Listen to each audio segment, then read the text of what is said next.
तो हो गई एक और नई शाम। जय श्री राम। क्या केएल राहुल का बन रहा है रिलीज होने का प्लान? आरसीबी के कौन होंगे बड़े नाम? और पिछली वीडियो में सही कमेंट करने वालों के ये रहे नाम। तो अगली वीडियो में आने के लिए सब्सक्राइब करके बताओ केएल राहुल का पूरा नाम। और अंशु की वाणी में आने वालों को मेरा प्रणाम। परिणाम प से शुरू होता है, तो कर लेते हैं सबसे पहले पंजाब से स्टार्ट। तो पहला नाम आता है भैया मार्कस स्टोइनिस का। परफॉर्मेंस 11 करोड़ के हिसाब से तो बढ़िया नहीं थी, इसलिए थोड़ा ध्यान लगाइए, स्ट्रेटजी बनाइए और अपने हाथ पीछे घुमाइए, क्योंकि भैया इनको जाना देना ही समझदारी वाली बात होगी, क्योंकि कुछ खास नहीं कर पाए थे। दूसरा नाम है यूजी चहल का। तो भैया यहाँ पर हम बात करेंगे कि भैया यूजी चहल तो बढ़िया स्पिनर है यार, लेकिन भैया प्राइस काफ़ी हाई है, 18 करोड़ में आते हैं, जो कि परफॉर्मेंस तो इनका भैया 10-12 करोड़ वाला ही रहता है। तो इतने में ही भाई ये मिल भी सकते हैं मिनी ऑक्शन में। तो भैया इनको भेज दीजिए, रिलीज़ कर दीजिए और फिर 12 करोड़ में ले आइए, और साथ ही साथ में कुछ बैकअप्स भी तैयार करवाइए, क्योंकि बैकअप्स भी आ जाएंगे 6 करोड़ के अंदर। तो भैया रिलीज़ करके वापसी करवाना ही पड़ेगा, और पंजाब में यूजी को आपको लाना ही पड़ेगा, पर प्राइस कम में लाइए। और अब बात कर लेते हैं भैया मैक्सवेल की, कि भैया मैक्सवेल भी जाएंगे क्या बाहर? जब तक रिकी पोंटिंग बांध पर है ना, तो मुझे नहीं लगता कि भैया पंजाब किंग्स जो है आपको ग्लेन मैक्सवेल को रिलीज़ करती हुई नज़र आएगी, क्योंकि भैया पोंटिंग मैक्सवेल पर कुछ ज़्यादा ही भरोसा दिखाते हैं, और कहीं ना कहीं आपको एमएलसी में ये भी नज़र आता है। तो भैया पंजाब के बाद चलते हैं हम सीधा राजस्थान, और राजस्थान में भैया पहला ही नाम आ जाता है उनके कप्तान संजू सैमसन का, जो कि खुश नहीं है आरआर से, और आरआर को बोल रहे हैं मुझे छोड़ दो, मुझे जाने दो, मेरा काम मत खराब करो। तो भैया आरआर के 18 करोड़ तो यहीं पर फ्री होने वाले हैं, क्योंकि सैमसन की उनके साथ नहीं बन रही है। तो दूसरा नाम है भैया सिमरन हेटमायर का, जो भाई आता था हर बार भाई 11 करोड़ ले जाता था, क्योंकि पहले बटलर आते थे तो सारी खामियों को जो है ना अकेले ही खा जाते थे। तो ऐसे में भैया इनका परफॉर्मेंस देखा नहीं जाता था, और अब उनका परफॉर्मेंस देखा गया है। और भैया अगले साल हो भी सकता है ये जो 11 करोड़ ये लेते हैं ना हर साल, अगले साल ये अनसोल्ड ही चले जाएं। तो ऐसे में देखने वाली बात होगी कि भैया क्या करता है आरआर, क्या नहीं करता। लेकिन सिमरन हेटमायर का यहाँ पर बाहर जाना निश्चित हमें नज़र आता है। तीसरा नाम है अफ्रीका का बो मफाका, जो भैया 18 साल का बच्चा है, और भैया बुमराह वगैरह कुछ नहीं है उसके आगे, ये बोलता है वो। और भैया इस बच्चे ने टीमों को 2 साल तो चूना लगा लिया, लेकिन भैया अब तीसरे साल तो बात बड़ी बड़ी, और अगले साल बच्चे की जेब दिखेगी खाली पड़ी। वही नज़र आएगा आपको आईपीएल 2026 के ऑक्शन में। तो अब बात कर लेते हैं मुंबई इंडियंस की, भाई जो ऋषि टोपली को छोड़ने वाले हैं, जिन्होंने एक मैच खेला है और 40 रन दिए हैं। कोई भी विकेट नहीं मिल पाई है इनको, और भैया इसी तरीके से जिस तरीके से इनको विकेट नहीं मिली है, उसी तरीके से ये बाहर होते हुए नज़र आएंगे। और दूसरा नाम है बिल जैक्स का, जिनको 5.25 करोड़ में मुंबई अपनी टीम में लाई थी। आईपीएल 2025 में इनका परफॉर्मेंस उतना खास नहीं रहा था, जहां पर उन्होंने 233 रन बनाकर 6 विकेटें ली थी। जितना भी था भैया थोड़ा ठीक ठाक ही था, लेकिन भैया जितना एमआई उनसे एक्सपेक्ट कर रही थी ना, उतना वो कर नहीं पाए हैं, इसलिए वो अगले साल आपको बाहर जाते हुए नज़र आ जाएंगे। तो तीसरा नाम निकल कर आ रहा है भैया रोज सुपर हिटमैन शर्मा का, जिस नाम को सुनते ही आप मुझे गालियां देना स्टार्ट कर दोगे, क्योंकि भैया रोहित शर्मा मुंबई में ना खेले ऐसा कभी हो ही नहीं सकता। लेकिन भैया रिपोर्ट्स आ रही हैं कि रोहित शर्मा को मुंबई इंडियंस नहीं खिलाना चाहती है। ऐसे में भैया रोहित शर्मा चाहते हैं कि मैं आईपीएल से रिटायरमेंट ही ले लूं, इस तरीके की कुछ बातें बन रही हैं। अगर मुंबई नहीं खिलाएगी तो रोहित आपको रिटायरमेंट लेते हुए नज़र आएंगे, रिलीज़ होते हुए नज़र नहीं आएंगे।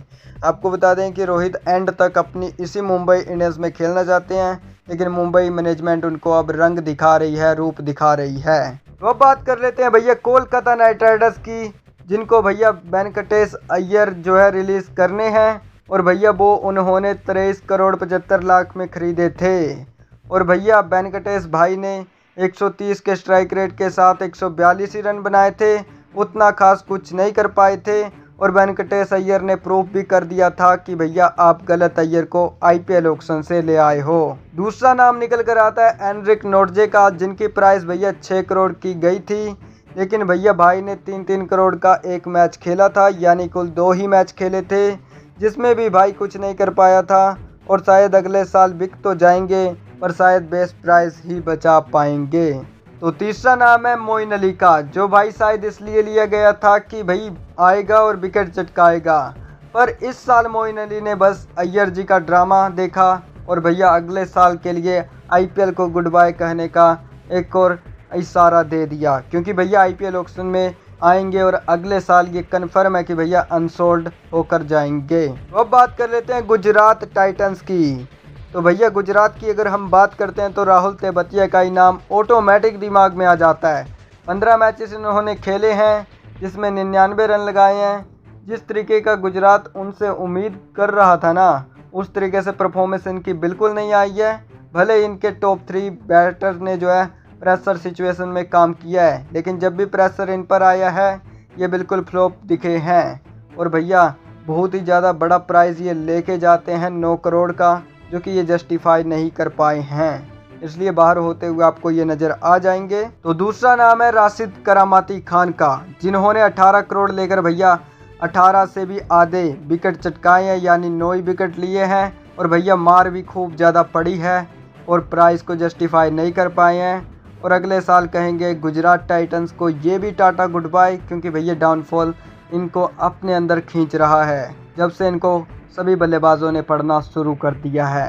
तो तीसरा नाम है दसुन श्रीलंका का, जो बस देखने के लिए आए थे और अब बाहर भी जाएंगे, क्योंकि भैया इस टीम में कुछ रोल नहीं पाते और कुछ कर भी नहीं पाएंगे, इसलिए आईपीएल 2026 में ये अनसोल्ड भी जाएंगे।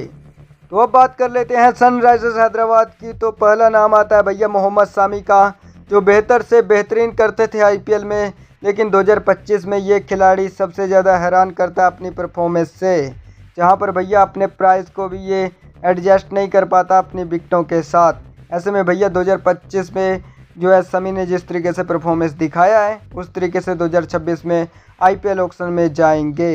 दूसरा नाम है राहुल चहर का, जो आए तो आईपीएल खेलने के लिए थे, लेकिन भैया काव्या मैडम के सितारों ने इनसे पानी पिलाया है। 2025 में भैया इन्होंने पूरा सीज़न पानी पिलाते हुए गुजारा है, परफॉर्मेंस करने का इनको मौका नहीं मिल पाया है और भैया आईपीएल ऑक्शन में अब परफॉर्मेंस करने के लिए ये जाएंगे।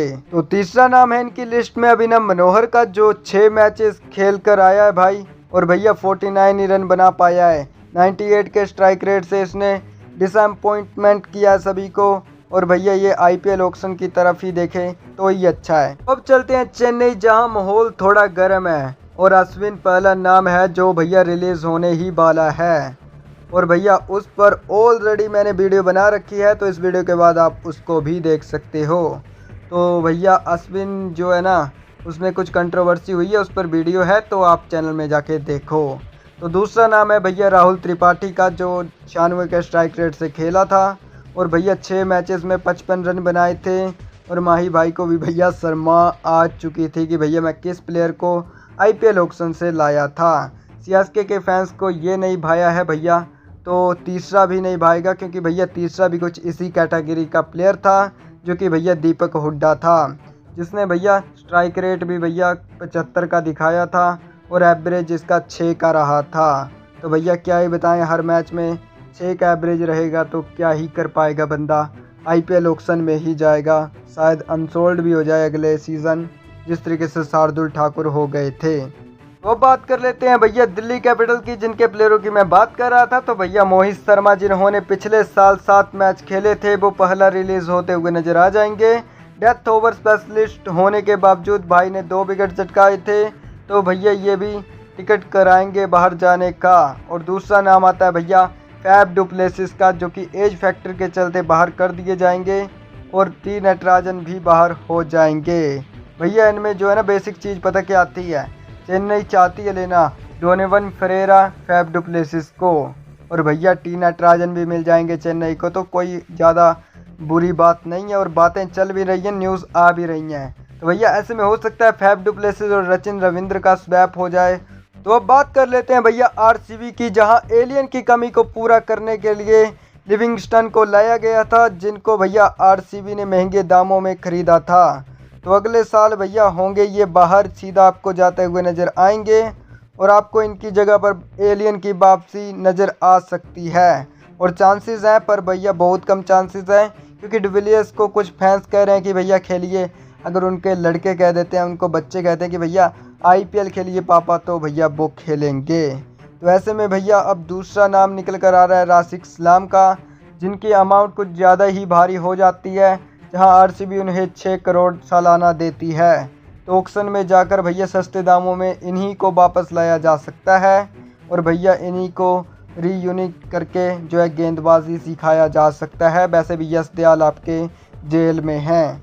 तो भैया तीसरा नाम है लुंगी एंगेडी का, जिनकी परफॉर्मेंस तो रहती थी IPL में, लेकिन भैया आजकल उतनी खास नहीं रह रही है। ODI में ये अच्छा कर पा रहे हैं, IPL में बिल्कुल फिर से हो जा रहे हैं, जिसकी वजह से भैया एंगेडी की जगह कोई नया बॉलर चाहिए होगा जो काम करके दिखाए।